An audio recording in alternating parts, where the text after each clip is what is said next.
Ողջույն 24-ի եթերում հետագիծնեվես Նարեկ Գալստյան ու այս պայն ես հյուրընկալ եմ խորհրդարանի այլևս անկախ պատգամավոր Հովիկ Ղազարյանին, պարոն Ղազարյան, ողջունում եմ եւ շնորհակալ եմ հրավերս ընդունելու համար։ Որովհետեւ այնքան անկախ չենք, որտեղ մենք կուսակցություն ենք հիմնել, կուսակցության այսպես կոչված կարգապահական ծիրի մեջ ենք։ Բայց դա այնուամենայնիվ խորհրդարանում այդ կարգավիճակը չունեք, կուսակցության կողմից չեք ներկայացված, հիմա անկախ պատգամավորի կարգավիճակում եք։ Պարոն Ղազարյան, մինչև մեր բուն ներքաղաքական թեմային հարցնել, այսինքն քաղաքական իրադարձություններին, այսօր առավոտյան Նորքի թաղապետարանում տեղի ունեցավ մի իրադարձություն, որը ինչ ասեմ, էլի, այսինքն լավ, գնահատականը դուք կտաք։ Ինչ տեղի ունեցավ, Նորքի թաղապետը եւ մի խումբ անձինք ուղիղ եթերում կամերաների ներկայությամբ եւ այսպես ասենք հանրապետություն կուսակցության արևմտյան արժեքների տրամաբանության մեջ ծեծի ենթարկեցին, որում բավական դաժան ծեծի ենթարկեցին բլոգեր Արթուր Չախոյանին, որից հետո նույն Արթուր Չախոյանը ձերբակալվեց, տարավ ոստիկանություն եւ որտեղ նրա նկատմամբ խափանամիջոց ընտրվեց ձերբակալությունը։ Հիմա հարցս հետեւյալն է. Դուք որ մասնակցում եք 2018 թվականի հեղափոխությանը, այնուհետև մինչև առնվազն վերջերս պաշտպանում եք օրվա իշխանություններին, ձեր նախկին թիմի խոսույթը հետևյալն էր. այն նախկինները պատժեզներում ծեծում էին, նախկինները եւ այլն եւ այլն։ Հիմա այդ ամեն ինչը այլևս պատժեզներում չի կատարում, չնայած նախկինները թափանցիկ է, բաց է։ Սա ինչ է գնահատում որպես ձեր գնահատականն եմ ուզում լսել։ Շատ վատ եմ գնահատում եւ հետաքրքիր է, որ մեր կադրում իդեպ երևում է հենց այդ բլոգերը։ Եւ հետաքրքիր է, որ վերջերս մի քանի օր առաջ ավելի ճիշտ նույնիսկ վերընթերցում եմ անասնաֆերմա այդ աշխատությունը, ու շատ նման անդեի process-ները որ կա, որ ոնց է այսպես անասնական հասարակարգը զարգանում, Օրուելի, հա։ Մոտավորապես ասենք նույն իրավիճակն է։ Սա փոքրիկ ջղաձգումների համախմբություն է, ամբողջ հանրապետությունով մեկ, որը ցույց է տալիս իշխանության ոչ վստահ լինելը ընդհանուր առմամբ օրվա իրողությունների հետ, քաղաքականության հետ եւ այլն։ Դա դատապարտելի է եւ ես կարծում եմ համապատասխան իրավական գնահատական կտրվի դրան, որովհետև ես նայած ամթացա քաղաքապետարանի հայտարարությունը պաշտոնական, որը լրիվ քրեական ենթամշակույթի կոնտեքստում եղած նյութ էր, որովհետև մոտավորապես եթե թարգմանենք հայերենով, լավ են արել, ինչի ինքը հայհոյել։ Դե եթե քաղաքապետարանի պարագայում դեռ կարող ենք բանավեճ ունենալ, այսինքն քննարկում ունենալ, ապա այդ թաղապետի կուսակցության Արամ Սարգսյանի կուսակցության ներկայացուցիչները լավ են արել, ուղիղ տեքստով էր այն ասում եւ բառացի են ասում, լավ են արել, ծեծել են, պետությունը բռունցքներով պետք է պաշտպանել։ Հասկանալի է, բայց քաղաքապետարանի հայտարարությունը այդ ամեն ինչը բան արել, սրբագրել է ոնց է ասած, այսինքն թեւութիկուկ է կանգնել նման իրողությունների, որը սարսափելի է, եւ այն պատմությունները, որ առաջ սենսեր, հիմա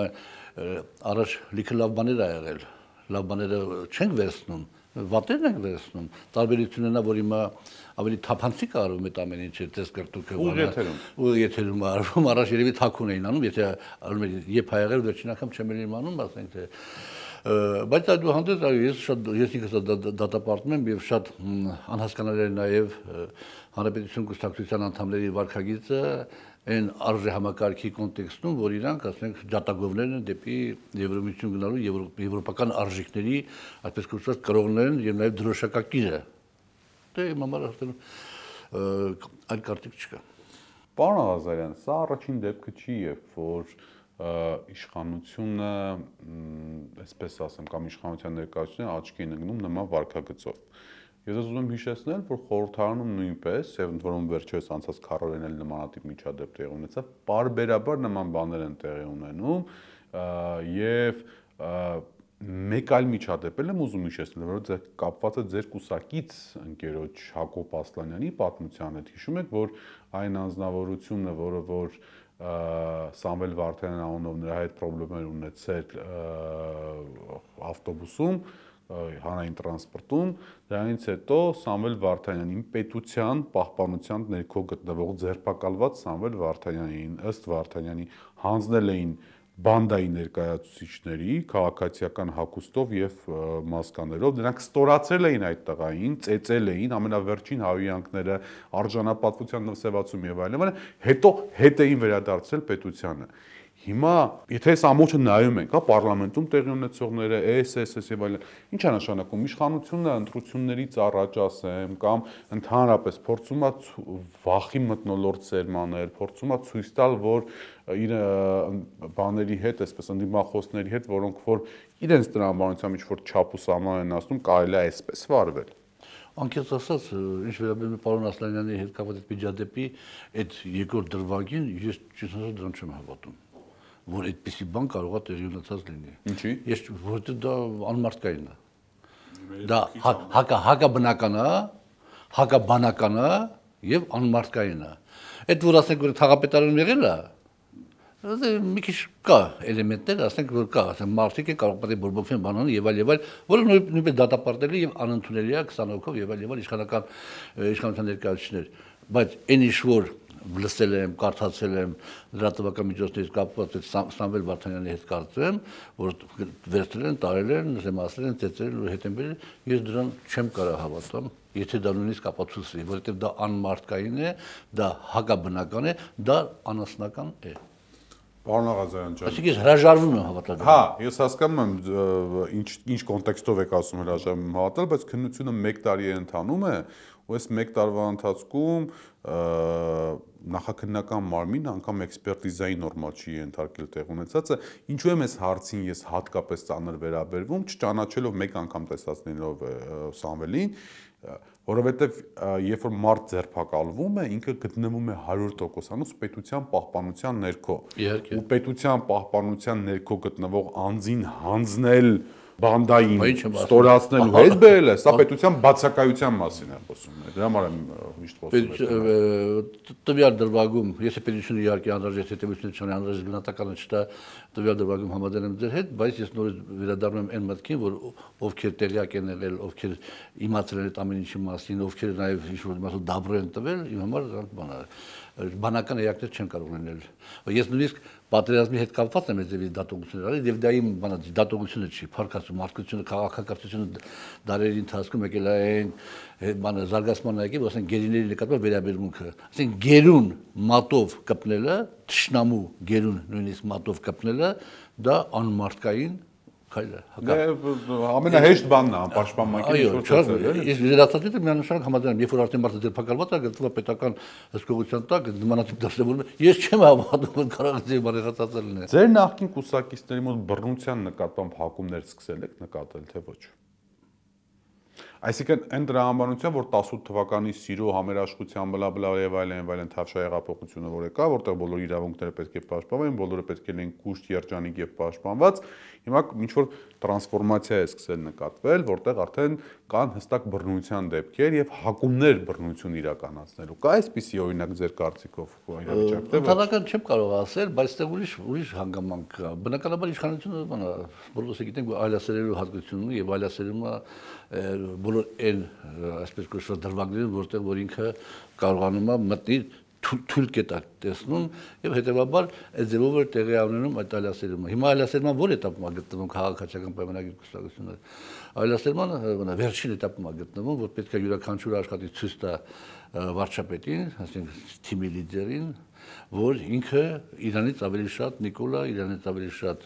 Փաշինյանը, որպեսզի հետո, ասենք, հետագայում ինչ-որ իմաստով կամ ինչ-որ բաներ թաքցնի, կամ հետագայում ինչ-որ բաների հասնի եւ այլ եւ այլ։ Հիմա այդ փուլում է գտնվում։ Եվ այստեղ շատ կարեւոր է, շատ էական է այն հանգամանքը, որ այդ ամեն ինչը գլխավորում է Ալեն Սիմոնյանը իր սադրիչ պահվածքով։ Ասում է իշխանությունը այլասերում է, բացարձակ իշխանությունը այլասերում է բացարձակ կերպով։ Հայտնի խոսք է, չէ՞, власть разрешает, абсолютная власть разрешает абсолютно։ Լավ, պարոն Աղազարյան, անցնելով ներքաղաքական իրավիճակին, գիտեք, որ կա քաղաքացիական նախաձեռնություն, Արթունենք է կոչվում, Էդգար Ղազարյան եւ Նարեկ Մալյան, որոնք 3 տարի առաջ օրը ուղարկել են այդ բոլոր 107 պատգամավորներին, այդ թվում ձեզ նամակներ, impeachment-ին գործընթաց սկսելու կամ այդ գործընթացին մասնակցություն ունենալու հետ կապված։ Հաշվի առնելով այն հանգամանքը, որ դուք ֆիքսում եք, որ Նիկոլ Փաշինյանի իշխանությունը այլևս այլասերված իշխանություն է, եթե լինի տեսական հնարավորություն ան impeachment-ը ենթարկելու, դուք դրան կմասնակցեք, թե ոչ։ Տարբերակներ կա, որ կարող ենք մասնակցել, բայց կա տարբերակ, որ չենք մասնակցի, որ դեպքում չեք մասնակցի։ Որ դեպքում կմասնակցեք եւ որ դեպքում չեք մասնակցի։ Չէ, որ դեպքում չեք մասնակցի, որ դեպքում կմասնակցեք, տարբերակները շատ են։ Եթե դրանք կարողանամ բանալ, պետք է ձևակերպել կփորձեմ։ Բայց ավելի հեշտ է ասել, որ դեպքում չենք մասնակցի։ Մենք չենք մասնակցի Ռոբերտ Քոչարյան, Սերժ Սարգսյան, այսպես կոչված առանցքով պայմանավորված տեխնացուին որևէ Օրինակ, որն է ձեր կարծիքով, կարող մենք փոքր երկրում ենք ապրում, եւ բոլորս էլ մինչեւ 2018 թվականը, նո առնվազն շատ-շատերը, հա, մինչեւ 2018 թվականը կենսագրություն են ունեցել, Չէ, մեկը պետական համակարգում աշխատել, մեկը մյուս եւ այլն, այդ կրիտերիան ո՞րն է, որ ձեր կարծիքով կապված է Քոչարյանի կամ Սերժ Սարգսյանի հետ։ Ուրեմն հետեւյալն է, նախ վերցնենք դաշնակցությունը, հայ հեղափոխական դաշնակցությունը։ Այսօր Հայաստան խմբակցության մի մասն է, չէ՞ կազմում։ Եվ հետեւաբար ինքը առաջին հերթին նկատվում է Ռոբերտ Քոչարյանի թիմից, ընդհանուր թիմի մեջ։ Բայց եթե վաղը կամ վաղը չմիսօրը դաշնակցությունը որևէ ձևով հայտարարություն անի, որևէ ձևով պաշտոնական հայտարարություն անի, որ ինքը արդեն բանանում, այլևս ինքնուրույն քաղաքականություն է իրականացնում եւ բանանում դիստանցիավորվում է Ռոբերտ Քոչարյանից, ապա մենք ես այդ ժամանակ համենայնպես չեմ համարի, որ ինքը Սերժ Սարգսյան, Ռոբերտ Քոչարյան առանցքի շուրջ ուժերից մեկն է։ Անհատների մակարդակով ընդհանրապես գրեթե երևի 1-2 մարդ լինի, որ ասենք խնդիր անձամբ ես ունենամ քաղաքական իմաստով։ Անհատների մակարդակով որևէ մեկի նկատմամբ խնդիր չունեմ եւ անհատների մակարդակով ցանկացած մեկը դեռ կարող է եւ խոսալ եւ քննարկել հարցեր։ Հասկանալի, հիմա եթե տեղի ունեցավ այդ process-ը, սա եթեները շատ են։ Եթե Հայաստան դաշինք առաջարկի տեխնացու Հայաստան դաշինքի մասին չի խոսքը։ Հիմա տեսեք, տեխնացու սկզբունքով առաջարկելու է կամ պատիվ ունեմ կամ Հայաստան դաշինքը։ Այսինքն այդ պատգամավորներից մեկն ու մեկն է առաջարկել, որի տակ դրվելու են ստորագրություններից։ Մեկը սկսվելու է գործընթաց վարչապետի տեխնացուով եւ սկսվելու է 36 կարծեմ պատգամավոր պետք է լինի, որ մտնի բան։ Հիմա մեկը դնում է պայմանական եմ ասում Նարեկ Գալստյանի կամ ինչ որ այլ մեկի անուն ազգանունը, որը ուղիղ Հայաստան դաշինքի կամ հանրապետական կուսակցության անդամ չի, բայց որին վստահաբար քաղաքացիական պայմանագիրը դակելու է որպես նախկին հանցագործ եւ այլն եւ այլն եւ այլն։ Այստեղ ձեր մոտեցումը ինչպես կլինի։ Այդտեղ էլի լուծում կա, ուրիշ ձևի լուծում կա, որ Նարեկ Գալստյանը չընկալվի որպես հետեւյալ Նարեկ Գալստյանը պետք է ինչ-որ իմաստով տեսակետը հայտնի, նախ իր համաձայնությունը հայտնի, տարօրինակ ինչ-որ իմաստով իր մոտեցումների հետ հարցերի լուծման որ կարող է ապագայում ծառանան պետության առաջ։ Եվ այդ ժամանակ արդեն եթե այդ համոզմունքը լինի, լուծում կարելի է գտնել։ Նարեկ Գալստյանը կարող լինի իմ առաջարկած տեխնաց։ Այսինքն կտրուկ չեք մերժում իմպիչմենտի մասնակցելու գործընթացը։ Չէ, կտրուկ չենք մերժում։ Ես ամենադեպս ճիշտ է, մենք այդ քննարկումը այս ֆորմատով մենք չենք ունեցել մեր վարչությունում, բայց անձամբ ես ոչ մեր բացառում եմ, որ դա կարող է ինչ-որ էտապին բանանենք, մասնակցենք կամ օժանդակենք, բայց այդուհանդերձ այդ բանաձևի ներքո Ռոբերտ Քոչարյան, Սերժ Սարգսյան, որովհետև մեր համաժողովի որոշումն է, որ մենք պետք է մեր ուժերի համեստ ուժերի ներածին չափով անենք ամեն ինչ, որպեսզի եւ քաղաքացիական պայմանագիրը Նիկոլ Փաշինյանի գլխավորությամբ եւ Ռոբերտ Քոչարյան, Սերժ Սարգսյան առանցքը մի դաշտից քաղաքական դաշտից ինչքան հնարավոր է մենք ինչքան կարող ենք մի սանտիմետր, մի միլիմետր դուրս մղենք, որ դաշտը բացվի մյուսների համար, որովհետև իրանք իրար բանը պահում են։ Մենք գիտենք, թե ինչ ա արել հիմա այդ Ռոբերտ Քոչարյան, Սերժ Սարգսյան, ինչ ա եղել այս Փաշինյանի իշխանության տարիներին, ակնհայտ է, երևում է մեր ուղղի առջև, Արցախից բռնացրած, վերջացած բազմաթիվ ներքին այլ հարցերով։ Հիմա որևիցե մեկը, ով էլ նախ տեսականորեն, եթե այնպես ստացի, որ այդ 30 քանիսը մասնակցային, հələ դա այնպես ժողովուրդ հավաքվի, այդ ժողովրդի ազդեցության ներքո ԿՊ-ականներ որոշ միանան եւ այլն եւ այլն, սա շատ տեսական խոսակցությունն է։ Բայց ով էլ, եթե հանկարծ տեղ ունեցավ վարչապետ ընտրվեց, այդ կառավարությունը պայմանական ասած, այս խորհրդարանի օրոք շատ կարճ կյանք է ունենալու։ Խնդիրը հիմնականում այն է, որպեսզի հաջորդ ընտրությունները տեղի չունենան Նիկոլ Փաշինյանի ղեկավարմամբ։ Դիմությունը այնպես այդպես է ձևակերպում, որտեղ հակառակ պարագայում մենք կարող ենք ունենալ վարչական ռեսուրսի կիրառում, մենք կարող ենք ունենալ իրենց ասելով եմ ասում, ընտրակերտիկներ, մյուսը եւ այլն եւ այլն։ Ոստի ավելի լավ չի տրամաբանությամբ հիմա չգնալ նախկին ներկա տրամաբանության, հասնեն նրան, որ ձեր նշած այլասերված իշխանությունը չունենա իշխանություն եւ հավասար պայմաններով գնալ ընտրությունների։ Բայց եթե մենք ինդիկատոր ունենք, որ եթե Նիկոլ Փաշինյանը մնում է իշխանության, ապա ընտրական process-ների վրա որևէ ազդեցություն կարող է ունենալ այդ կոնտեքստով։ Ճիշտ եմ հասկանում։ Որտեղ է երաշխիքը, որ նոր այս վարչապետը, որ պետք է ընտրվի impeachment-ի արդյունքում, նույն բանը չի անում։ Խորհրդարանում մեծամասնություն չունենալը թիմ 1 երաշխիքը։ Այս խորհրդարանում ոչ ԿՊ-ական որևիցե վարչապետ չունենալու մեծամասնություն։ Կառավարության կազմաբանը փոխվում է եւ այլ։ Այստեղ դա շատ նոր հարց է։ Դե դրա համար մենք այդ հարցը փակ չենք համարում, դրա համար մենք համարում ենք, որ ասենք ցանկացած էտապում մենք կարող ապա ինչ-որ բանի մասնակցենք, քննարկման մասնակցենք եւ որովհետեւ շատ կարեւոր հարցադրում է, այդ ձեր հարցադրումը, որ դուք հիմա դրեցիք, այս պահին իմ համար կոնկրետ 26 թվականի կամ արտահայտ ընտրությունների ֆորմատի դեպքում այդ հարցը լուծելու անհրաժեշտությունն է, այդ հարցը լուծելու անհրաժեշտությունն, ասենք որ ուժեր որոնք լիքը տարբեր հայացքներ ունեն իրար նկատմամբ, իրար բանը արժե համակարգային պետության կառավարման եւ այլ, բայց միավորվեն այդ խնդիրը լուծեն, հետո նոր Աստեն գնան հերթական ընտրությունների։ Կամ հերթական ընտրություններ կամ չէ, կամ եթե չեղավ արտահայտ ընտրությունները այդ հարցը լուծեն։ Միջև եթե impeachment-ը չեղավ, մյուսը չեղավ, ուրեմն հերթական ընտրությունների հետ հարցը լուծեն։ Այսինքն մի տարվա խորհրդարան ձևավորվի, մի տարվա վարչապետն այն մարդը, որը համաձայնվելու է, որ ինքը դրանից հետո դուրս է գալու քաղաքականությունից կոպիտ ասած։ Կամ վարչապետական պաշտոն չի զբաղեցնելու, օրինակի համար։ Որպեսզի ինքը այդ ընտրական process-ը այո, ինքը այդ դրասած խնդիրը լուծելու։ Էսի մեր բանը ռազմավարությունն է մոտավորապես, որ այս ուղղությամբ պետք է գնանք արտահայտ ընտրությունների ֆորմատով, թե հերթական ընտրությունների ֆորմատով։ Impeachment-ի դեպքում անհրաժեշտ հող ու ջրի գոյության պայմաններում մենք կարող ենք եւ քննարկել։ Պարոն Աղազյան, դուք ասում եք, որ արտահերթ ընտրությունների հավանականություն կա եւ Փաշինյանը ձեր կարծիքով գնալու է արտահերթ ընտրությունների։ Հիմա շատերը սպասում են, ասում են, որ իր մայիսինյան այցելությունը Ռուսաստան, հաղթանակի շքերթ եւ այլն կարող է այդ որոշման վրա այս կամ այն չափով ազդեցություն ունենալ։ Ձեր կարծիքը շարունակվում է մնալ նույնը, որ Փաշինյանը այնուամենայնիվ արտահերթ ընտրությունների է գնալու։ Այո, իմ կարծիքը մնում է նույնը եւ ես զարմանում եմ, որ ինքը Գյումրուց հետո չգնաց այդ քայլին։ Ես մի առիթով ասեմ, եթե ես քաղաքացիական պայմանագիր կուսակցության խմբակցության թիմում լինեի, ես ինքս ամեն ինչ կանեի, որպեսզի այդ բանը տեղի ունենար,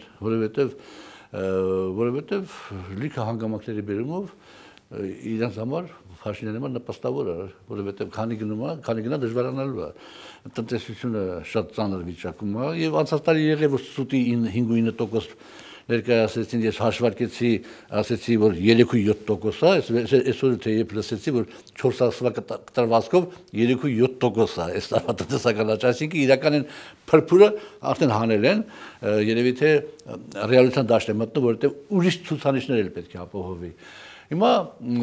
այո, այդ արտահայտ ընտրության գաղափարը, եւ հավանականությունը մնում է օրակարգային, դա կարող է այս անգամ արդեն կարելի կապել, չեմ անում ինչքանով կարելի է կապել մայիսինի հետ, բայց կարելի է կապել վարչության ընտրությունների հետ։ ԿՊ-ի վարչության ընտրությունների հետ, երբ են նրանք տեղ ունենալու։ Սեպտեմբերին։ Այսինքն դե սեպտեմբերից մինչև հունիս ինչ է մնում, բան չի մնում, իմաստը ո՞րն է երկրի ցնցումների ենթարկել։ Այնտեղ ուրիշ մեխանիզմ է աշխատում։ Արտահայտ ընտրությունների դեպքում ըստ օրենքի կուսակցության նախընտրական ցուցակը ձևավորում է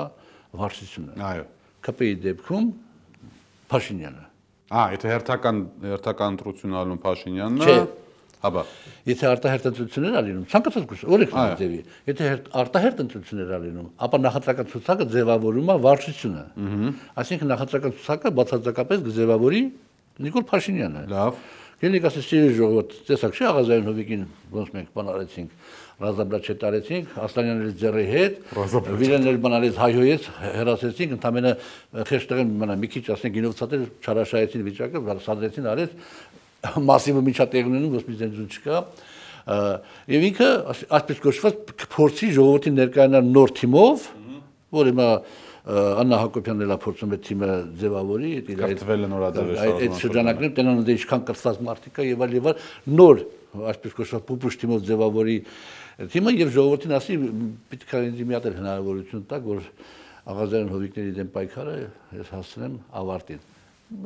Եվ ինքը ցուցակը կազմի։ Նաեւ այդ պատճառով, որովհետեւ հերթական ընտրությունների ժամանակ էլի օրենքով առաջի 30 համարը պարտադիր պետք է ձևավորի համաժողովը։ Այստեղ մի քիչ միջամտությունը կարող է պատահի քան լեզ չլինի։ Լավ, պարոն Աղազարյան, ես իհարկե ակտիվ մարդ եմ իմ բնույթով, բայց անկեղծ որ ասեմ, խորհրդարանում, ասենք, գիտեմ պատիվ ունենին բոլոր падգամավորներին,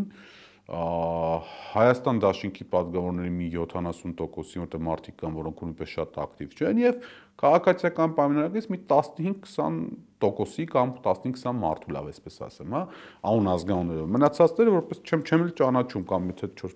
տեսնեմ։ Կա բավական пассив զանգված, որոնք ոչ խոսում են առանձնապես, ոչ խորհրդանի ԿՊ-ական падգամավորների մասին խոսքը։ Ըստ ձեզ, այն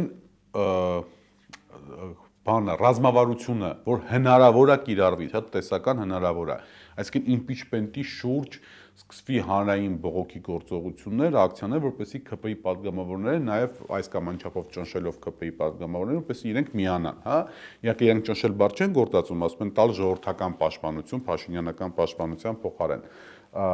Սա ԿՊ-ի ներսում ինչ որ մարդկանց վրա կարող է ազդել, ասենք եթե պայմանական Բաղրամյան փողոցում հավաքվի, ասենք 100,000 մարդ, թող ասի հենց հիմա impeachment արեք Փաշինյանին։ Ես կարծում եմ, որ այո, համապատասխան տեխնոլոգիայի դեպքում դա կարող է դերակատարություն ունենալ, կարող է դա տեղի ունենալ։ Իսկ ԿՊ-ի ներսում, այսինքն կարող ենք ֆիքսել, որ կան մարդիկ, որոնք որ ոչ այն մարդիկ, որոնք այդպես առաջին հարթակից խոսում են եւ ամեն ինչ պաշտպանում են, հա, այլ մարդիկ, որոնք որ չեն երևում, որ առանձնապես չեն էլ կիսում Փաշինյանի արածներն ու ասածները, բայց տենց առանձնապես երկընտրանքել չունեն, տենց դրա համար նստում են, ձայն չեն հանում եւ այլն։ Կա այդ մթնոլորտը։ Դե արդեն մթնոլորտը դիմացով շատ ծանր է, որովհետեւ նաեւ այն պատճառը, որ ես պարոն Ասլանյանը հայտնվեցինք այս իրավիճակում, ինչու էր պայմանավորված, որ ասենք մենք քիչ падգամավորներից էինք, որոնք սեփական տեսակետ ունեին։ Խոսում եք։ Ճիշտ, սխալ, դա ուրիշ հարց է, բայց ասենք տեսակետ ունեինք, արտահայտում էինք։ Եվ երբ որ դեպքերը զարգացան այնպես Եվրոմիություն, Արցախի հարց, Արցախի հետ կապված փախստականներ, արդեն կարծրացավ տեսակետները, որոնք հետևողականորեն մենք հետապնդում էինք պարոն Ասլանյանի հետ, այստեղ արդեն այս քայլը արվեց, որպեսզի մյուսները զգուշանան, որովհետև իրանք էլ կանգնեն Աղազարյան Հովիկի օրը։ Հիմա հա կան մարդիկ, որոնք շատ բան են, այդ իմաստով շատ զգուշ են եւ այս մամլիչը որ կա աշխատում է։ Բայց նորից համապատասխան ասենք ժողովրդական բանի դեպքում կարող պատել լինեն մարդիկ, որոնք ԿՊ-ից լինեն մարդիկ, որոնք միանան։ Ես չեմ բացառում։ Վստահ չեմ կարող ասել շատ վստահ, բայց կարող են լինել։ Լավ, պարոն Աղազարյան, մեկ այլ խնդրի եմ ուզում անդառնալ։ Դուք այս հարցը միշտ իմ վերջին 15-20 օրվա հյուրերին տալիս եմ, դες դուք էլ բացառություն չեք։ Իշխող կուսակցության հետ ուղիղ ասոցացվող լրատվական, չասեմ, այսպես էջերից մեկը ինտերնետային մի խայտառակ տեսանյութ էր հրապարակել, որտեղ մի կին, անուն ազգանունը չգիտեմ, արցախցիներին գյուլելու, հենց բառացի եմ ասում, մեջբերումը, կոչով էր հանդես գալիս եւ ամենա այսպես բռնության կոչերով, չգիտեմ, առիթ ունեցել եք նայելու այդ տեսանյութը, թե ոչ։ Չեմ տեսել։ Բայց լսել եք դրա մասին։ Լսել եմ, բայց չեմ տեսել։ Հա, այդ տեսանյութում մի կին ասում էր արցախցիներին պետք է գյուլել, մի հանրային աղմուկ տեղի ունեցավ, այդ աղմուկի արդյունքում իհարկե այդ բան տեսանյութը փակվեց, բայց նմանատիպ մի քիչ ավելի լայցոտ տեսանյութեր իշխանությունների կողմից այսպես հազարներով կան համացանցում։ Դրան գումարվեց օրինակ նույն Խաչատուր Սուքիասյանի հայտնի հայտարարությունը այն մասին 24-ի Էմինե Միքայելյանի հետ զրույցում, որ արցախցիները 10 զոհ են ունեցել ընդամենը 23 թվականին, ղարաբաղցիները Ալեն Սիմոնյան ճիշտ ասում չեն կռվել եւ այլն։ Իհարկե ներողություն թե դա այնց դո, բայց ինքը շատ ինքան վստահ էր այդ ամեն ինչը ասում, որ դա մնաց այսպես դաջված։ Ինչ ես երկար նախապայմանը ասացի, էլի։ Ձեր կարծիքով իշխանության կողմից համակարգված արցախցիների նկատմամբ, արցախահայության նկատմամբ ատելության քարոզ ընթանում է, թե ոչ։ Ես երկու օրինակների ես բերեցի, կարող եմ այլ օրինակներ էլ բերել։ Չէ, հաստատ ամենատես միջև այն պահը վշկա, որ ես թիմում եմ եղել, շփվել եմ, որևէ համակարգված բան չկա, ասենք այդպեսի բան չկա, բայց ստեղ նորից վարչապետը երբ որ ասում է Արցախի հարցը համարում է փակված, չէ՞, այդ հարցը համարում է փակված, արդեն այստեղ նորից մեր նախկին գործընկերները, որպեսզի ցույց տա, որ իրանք ավելի շատ Նիկոլ են, քան թե Նիկոլը ինքը, արդեն перебарщивает, այդ ոնց որ ասած, անգլերեն ասած overdose են անում, ասենք։ Նույնն էլ բանը, նույնն էլ պարոն Սուքեսյանի պահներ, հիմա ներողություն խնդրեց, բայց այդ ներողությունը ինչ իմաստուն է խնդրելու, երբ որ ինքը հալա մատել իր խոսքերը հաստատելու համար բան արեց, սիլկ արեց,